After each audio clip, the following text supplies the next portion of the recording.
Je vous laisse la parole, Madame Lounis, pour le renouvellement d'agrément au titre de nos services civiques, c'est-à-dire en fait de l'engagement de nos services civiques.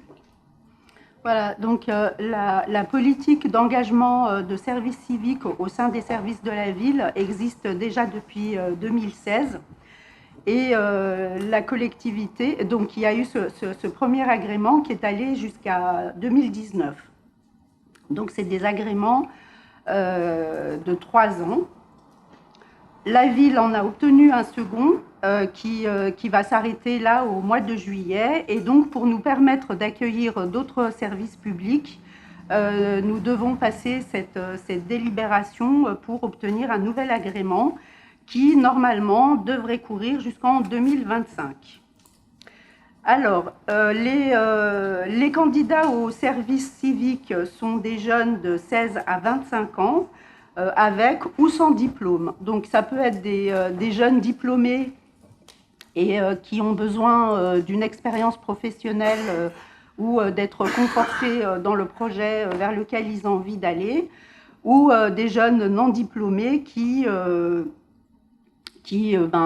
se sentent pas bien dans une formation, qui ont besoin de décrocher du lycée ou du lycée pour aller vivre une autre expérience. Donc c'est vraiment des expériences importantes qui nourrissent les parcours des jeunes et leur permettent de rebondir vraiment sur des projets personnels, professionnels très importants. Donc les jeunes, bien évidemment, perçoivent une indemnité et les tuteurs s'engagent tout au long de leur parcours. Donc les contrats vont de 6 à 8 mois. Donc ces tuteurs s'engagent à vraiment les accompagner, les encadrer, leur expliquer le travail attendu et puis suivre aussi leur évolution, leur réflexion au fur et à mesure de l'avancée du travail sur leur projet professionnel. Donc, pour ce nouvel agrément, plusieurs services de la ville ont travaillé ensemble pour définir les différentes missions qui seront confiées à ce service civique. Donc, les missions sont au nombre de 7.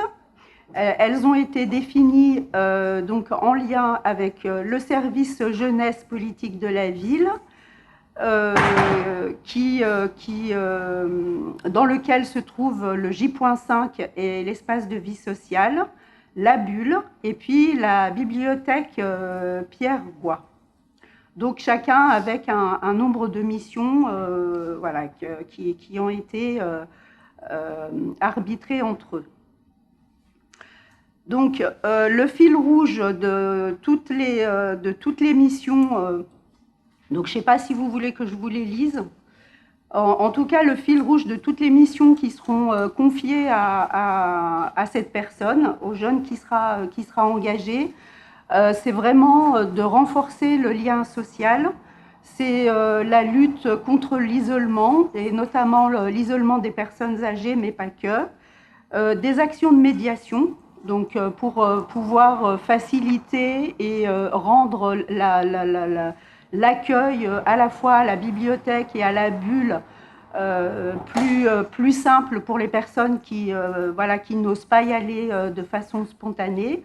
Et puis, par le biais d'actions, de projets, c'est dynamiser la participation citoyenne. Donc, toutes les actions, bien évidemment, permettent aux jeunes de s'investir dans la vie de la commune et puis d'acquérir de nouvelles compétences qui vont nourrir son CV et puis sa réflexion par rapport à son projet perso. Donc, la demande d'agrément sera examinée par le service départemental à la jeunesse et à l'engagement et au sport. Et puis, des avenants sont possibles. Par exemple, on peut soit rajouter des missions supplémentaires aux 7 qui sont déjà listées ou alors en enlever. Voilà, donc il vous est proposé d'autoriser Monsieur le maire à signer la demande d'agrément. Merci. Est-ce que vous avez des questions particulières? Oui, Madame Dejean. Bonsoir. J'ai une question, parce que vous devez certainement savoir qu'il y a Unicité qui s'est installée Oui. sur le territoire. Je les ai... Oui, vous les avez accueillis pour la cérémonie de fin de mission. Donc je me demande pourquoi, après, la collectivité doit encore passer par ce dispositif, étant donné qu'on a une structure sur le territoire qui est spécialisée pour accueillir ce type de dispositif, pour avoir un encadrement qui est beaucoup plus qualitatif que dans un service, que ce soit d'une collectivité ou d'une association. Enfin, c'est juste une interrogation. D'autant plus que, bon, l'avenant, c'est facile à l'obtenir, mais après, il y a tout un encadrement derrière qui fait que ça nécessite un petit peu du temps de la part du tuteur. Et puis, ben, moi, je trouve que c'est dommage de faire redondance à des associations qui sont installées sur le territoire. Moi, je ne trouve pas que ce soit redondant. J'ai reçu bien volontiers Unicité et j'aurais remis... et c'était un moment assez émouvant, d'ailleurs, hein, sur l'engagement. Mais ça permet, en plus, c'est pas redondant, c'est en plus que l'on a, là, il y a 7 postes en plus, et ils sont pris en charge par nos personnels sur l'encadrement. Donc, on donne avec Unicité qui, en général, si j'ai bien compris, dans le groupe, c'est en gros une dizaine hein, par session. 10 plus 7, ça fait 17 services civiques sur Annemasse. Moi, je considère ça comme ça. Et je souhaite d'ailleurs que dans le fonctionnement, il y ait, sans doute plus qu'il n'y a eu cette fois, des liens entre nos propres services et Unicité qui fait un travail d'accompagnement tout à fait intéressant. Mais je ne les mets pas en concurrence, je trouve que c'est en plus. Tout à fait. Concurrence.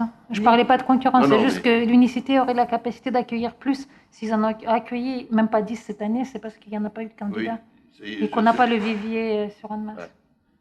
Mais en offrant plus de possibilités, je crois que c'est tout à fait intéressant. Moi, je crois beaucoup au service civique, ça me semble être positif. Oui.